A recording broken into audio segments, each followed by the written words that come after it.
Welcome back to In the Can. We're going to be talking about the film Valley of Saints with the director Musa Syeed, and we've been having a nice discussion while we've been waiting to start the official interview. But it's been very nice speaking with you, and so many things about the film that you've hinted at that I've said, let's wait for the interview because there's so many interesting things.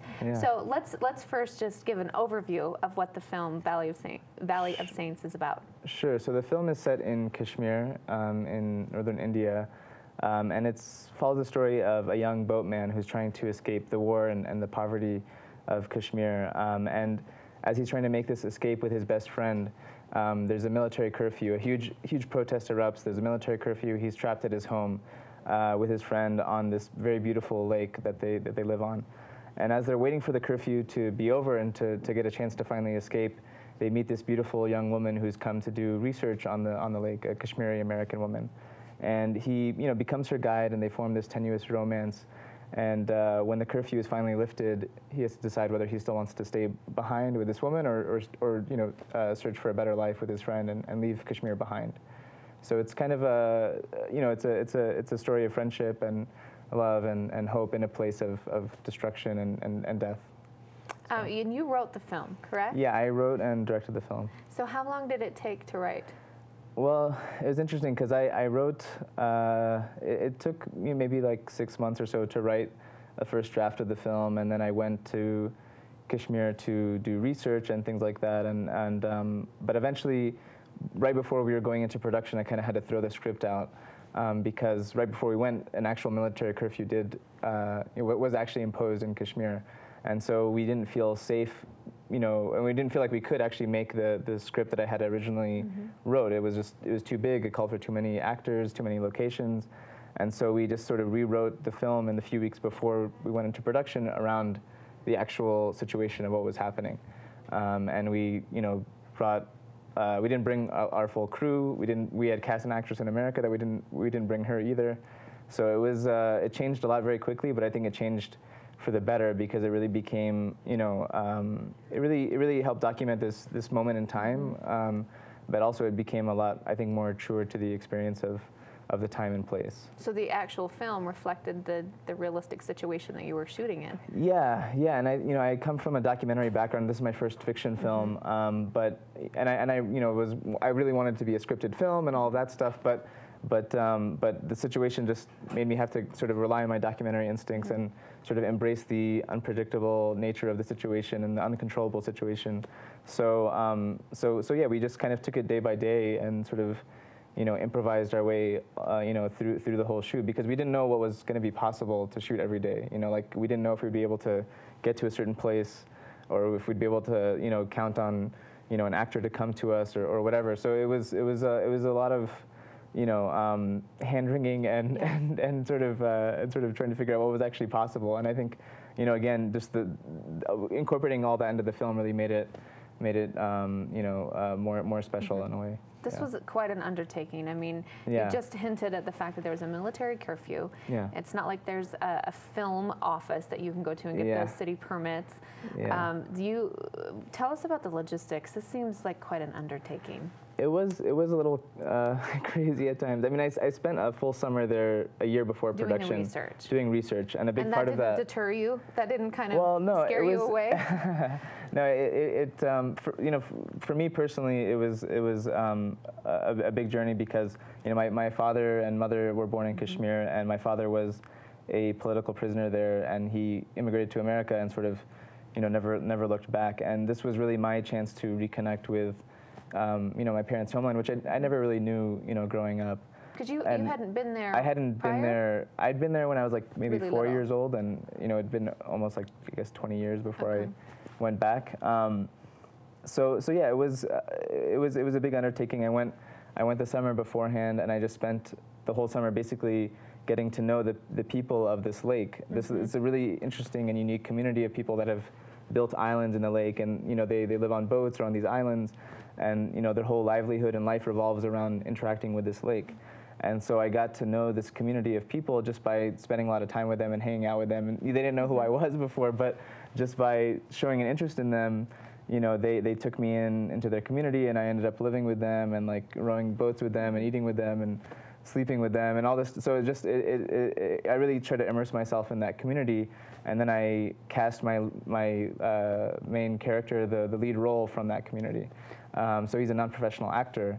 But by spending all that time, it really gave me a support network within this community, and more than even my film team, they wanted the film to be a success. And so even though we had just a crew of 3 people, they were holding reflectors or holding lights, or the community really came out to support us, and you can see them all throughout the film, speaking parts and background and even leading roles. So well, they may have gotten a sense that this is actually a film that has a lot of hope in it. Yeah. And films generally that we associate with this region, that is not the tone of the film. Exactly. Yeah, and I think that was a big motivation for me to make the film, is that anything that I had known about this place, because I didn't know anything really firsthand. Whatever I saw, I knew through the media, and it was a lot of stuff. It was very bleak. It was very hopeless. It was violent, destructive.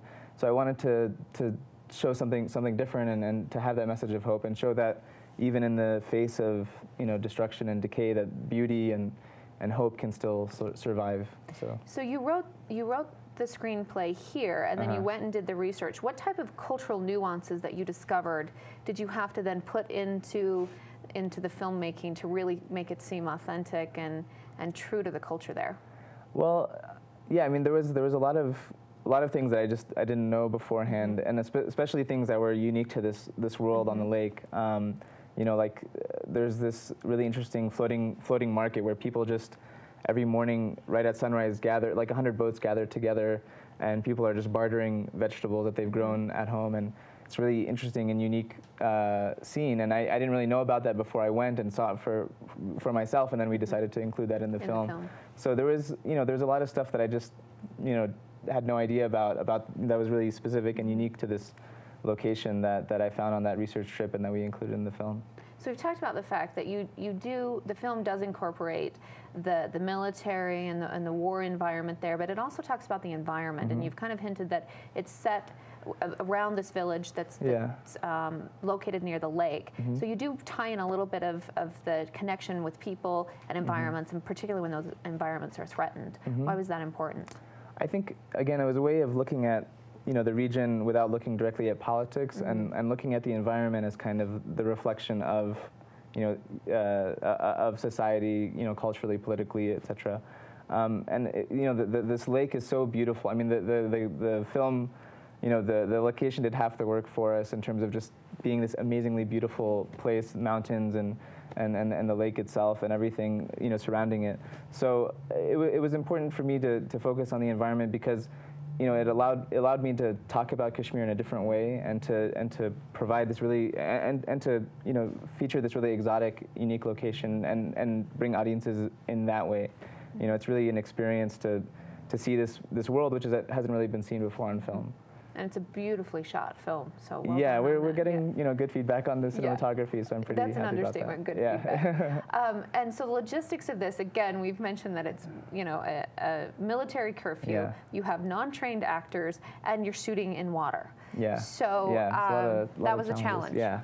So you had a really good crew. Apparently, you had to rely on each other to improvise. I'm sure a few times. Yeah, it was a very small crew. Like I said, it was me, my DP, director of photography, Yoni Brook, and my producer, Nicholas Bruckman. And Nick, each of us were wearing like 10 different hats, and Nick was the producer, but he also, he ended up being the sound recordist as well, and it was his first time recording sound, and he did an amazing job. I mean, he just knew that he had to learn everything about sound recording before we went, and he just studied it for a few weeks, and is like, all of a sudden he's doing it. Yeah, he's doing it, and he was keeping continuity on his iPhone. It was a lot of technology has changed things. Yeah, technology helped in a lot of ways, and we had some local production assistants as well. Oh, nice. Most of the people there were out of work during the curfew, so people could lend a hand here and there, and they were happy to do that. Yeah. So. Well, speaking of wearing different hats, I think it's interesting that your background's in documentaries, and you could have easily told a similar story about the environment and the situation, the current situation in Kashmir,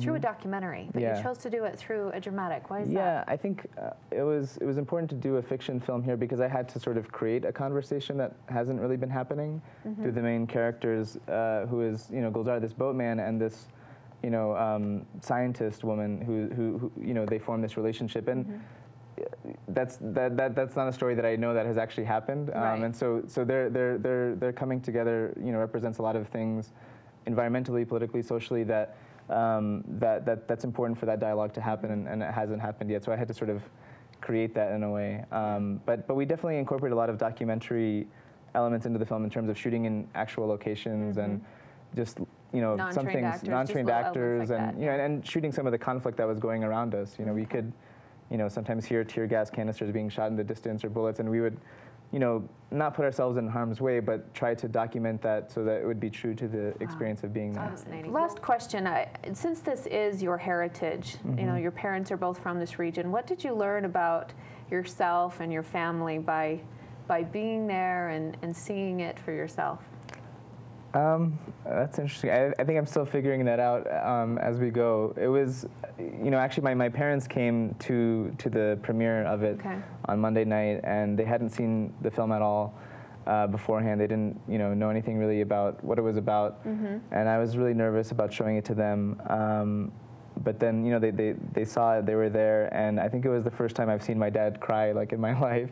Just watching him because he hasn't been back. Yeah, he hasn't been back in like 25 years. So, it really, I think I'm still sort of finding my place in the world to some extent. Definitely want to do more films with international scope as well. But yeah, it's still a journey, I guess, that I'm figuring out. But I'm glad that I could make this reconnection, and it felt authentic, not just for me, but for people there, and for my parents as well. So I'm happy about that. And your parents liked the film? They liked it. Yeah, he was crying out of joy, I guess. Yeah, not because he was ashamed of me or something. He was proud of you, and that's a good thing. And that's the toughest crowd sometimes is your own family. Yeah. You want to impress them. But they were very, very supportive and very happy with it. Good. So. Well, congratulations. Thank you. Thanks so much for coming in. That was great. Having me. And we'll be back with more right after this, so stay tuned.